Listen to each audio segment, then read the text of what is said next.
Hoy queremos tratar un tema complicadito, el robo de las prestaciones sociales y cómo el Estado confiscó el futuro de los trabajadores venezolanos. Esto es una denuncia que me llegó y hoy quiero contarles esta historia.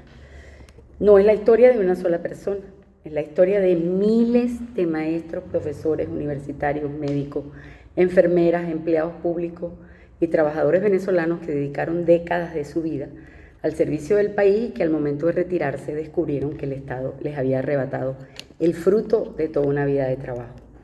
Escuchen con atención, una trabajadora universitaria recibió en 2017 su resolución de jubilación.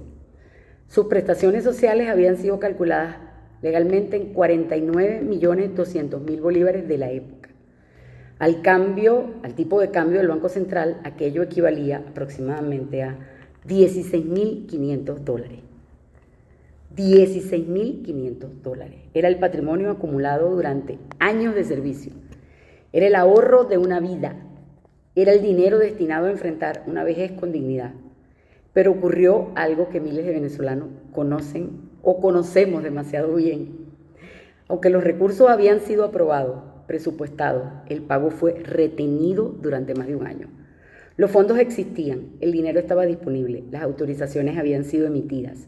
Sin embargo, la administración, el señor ministro, decidió no pagar. Y cuando finalmente lo hizo, después de la reconversión monetaria y en medio de una devastadora inflación, aquella persona recibió 30 centavos de dólar. Sí, escucharon bien, 30 centavos de dólar. Lo que originalmente representaba $16.500 terminó convertido en una cantidad que no alcanzaba ni siquiera para comprar un bollo de pan. Y aquí debemos preguntarnos algo fundamental. ¿Estamos frente a una simple irregularidad administrativa? ¿Estamos frente a un error burocrático? ¿O estamos frente a una política deliberada de destrucción del patrimonio de los trabajadores venezolanos? Porque los hechos son demasiado graves para ser tratados como una anécdota.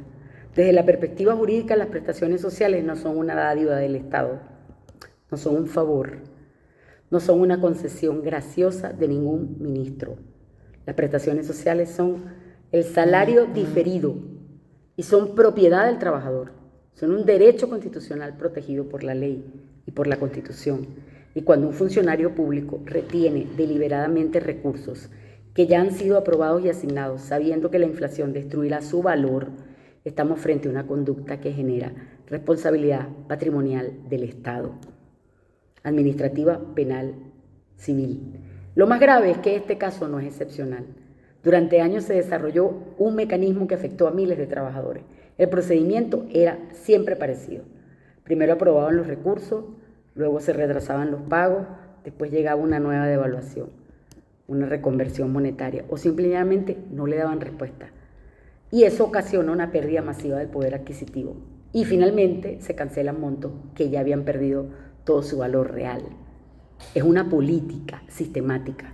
Y el resultado es devastador, porque el trabajador recibe un comprobante de pago, pero el dinero desapareció. Legalmente había una cancelación. Económicamente se había producido una confiscación. Porque eso es precisamente lo que ocurrió, una transferencia masiva de riqueza desde los trabajadores hacia el propio Estado. Eso es lo que están haciendo. Y aquí aparece una pregunta todavía más incómoda. ¿Dónde estaban los organismos encargados de impedir estos abusos? ¿Dónde estaba la Contraloría General de la República? ¿Dónde estaban las contralorías internas de los ministerios que lo permitieron? ¿Dónde están los órganos responsables de investigar la pérdida patrimonial sufrida por miles de trabajadores? Y la respuesta es dolorosa, simplemente no actuaron. Mientras miles de trabajadores observábamos cómo desaparecían los ahorros de toda una vida, las instituciones encargadas de protegernos permanecen inmóviles. Y cuando los organismos de control dejan de controlar, la arbitrariedad deja de ser una excepción para convertirse en política pública. Por eso este problema trasciende lo económico. No estamos hablando de derechos humanos solamente, estamos hablando de derecho a la propiedad, mi jubilación digna. Estamos hablando del derecho a la seguridad social, es un derecho universal Estamos hablando del derecho de los ciudadanos a confiar en que las leyes serán cumplidas por quienes tienen la obligación de hacerlas cumplir. Muchos venezolanos recordamos las controversias generadas por las medidas asociadas al instructivo NAPRE. Otros recordamos la pulverización de los salarios y pensiones. Pero todos estos episodios forman parte de un mismo fenómeno, la destrucción progresiva de las garantías laborales que durante décadas protegieron a los trabajadores venezolanos. Y las consecuencias son visibles, palpables.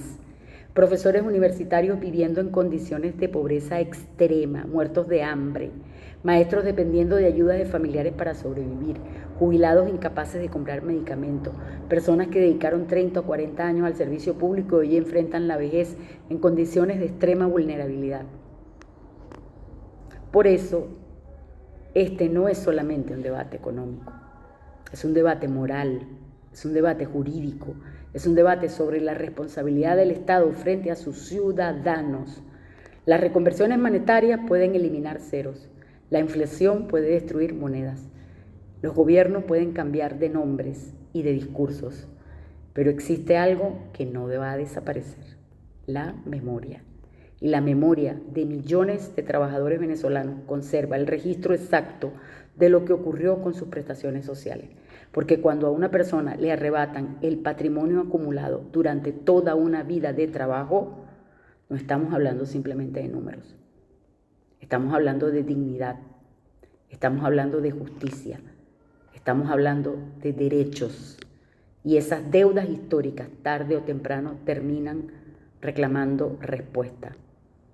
Por eso hay que revisar la propuesta del doctor Andrés Giuseppe con el bono para hacer justicia retributiva laboral. Una sociedad que olvida los derechos de sus trabajadores termina pendiendo los fundamentos mismos de la República. Hasta la próxima.